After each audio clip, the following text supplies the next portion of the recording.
Hi friends, mushroom gravy எப்படி செய்யுதுன்னு பார்க்கலாமா? இந்த கிரேவி பார்த்தீங்கன்னா சண்டே அன்றைக்கி தான் செஞ்சேன். நேற்றே வீடியோ போட்டிருப்பேன். இந்த மஷ்ரூம் பார்த்தீங்கன்னா ஹோம் ஃபுட்காக வாங்கிட்டு வந்தது. எதுவுமே ஆர்டர் இல்லைன்னு சொல்லிட்டு வீட்டுக்காக செஞ்சுட்டேன். எண்ணெய் ஊற்றிட்டு வெங்காயம் தக்காளி எல்லாம் போட்டு தாளிச்சிட்டு பட்டை லவங்கம் ஏலக்காய் போட்டும் தாளிச்சிக்கோங்க. கூடவே வெங்காயம் பார்த்தீங்கன்னா நல்லா வதக்கிங்க. நான் இன்றைக்கி 3 பாக்கெட் மஷ்ரூம் வந்து யூஸ் பண்ணியிருக்கேன் இந்த கிரேவிக்காக.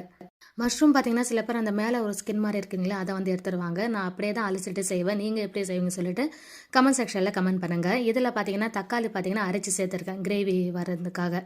3 மஷ்ரூம் பாக்கெட் வந்து 4 தக்காளி வந்து அரைச்சி சேர்த்துருக்கேன். இதில் மிளகாய் பொடி, ஜீரகப்பொடி, கரம் மசாலா பொடி, மஞ்சள் பொடி, இஞ்சி பூண்டு பேஸ்ட் இது எல்லாமே சேர்த்து நல்லா வதக்கிக்குங்க. மஷ்ரூமில் பார்த்தீங்கன்னா தண்ணி கொஞ்சமான அளவு வந்து சேர்த்தா போதும். ஏன்னா அதிலே நிறைய தண்ணி விடும். அதனால பார்த்தீங்கன்னா அதிகமாக தண்ணி வந்து சேர்க்காதீங்க. கடைசியாக பார்த்தீங்கன்னா மிக்ஸி அதை கழுவின தண்ணி வேஸ்ட் பண்ணக்கூடாது இல்லைங்களா, அதனால் அதையும் சேர்த்து ஒரு கிண்டி விட்டுட்டு இதுக்கு தேவையான அளவு உப்பு சேர்த்துட்டு ஒரு மூடி போட்டு மூடி விட்டுருங்க. அதுலேயே தண்ணி நல்லா விட்டு வரும் பாருங்கள். நான் இதில் சேர்த்துருக்க பார்த்தீங்கன்னா ஒரு சின்ன கிளாஸில் 1 கிளாஸ் தண்ணி தான், அதுவும் மிக்ஸி ஜார் கழுவின தண்ணி தான் சேர்த்துருப்பேன். அதுக்கே இந்த அளவுக்கு கிரேவி கச்சிருக்கு. கடைசியில் பார்த்தீங்கன்னா ஒரு 3 டேபிள் ஸ்பூன் அளவுக்கு நெய் சேர்த்துக்குங்க. நெய் சேர்த்துன பிறகு இந்த மாதிரி தான் இருக்கும் இந்த கிரேவி. முதல்ல நெய் சேர்க்க வேண்டாம், கடைசியில் சேர்த்துக்குங்க. கண்டிப்பாக இந்த கிரேவியை ட்ரை பண்ணி பாருங்கள். Bye friends.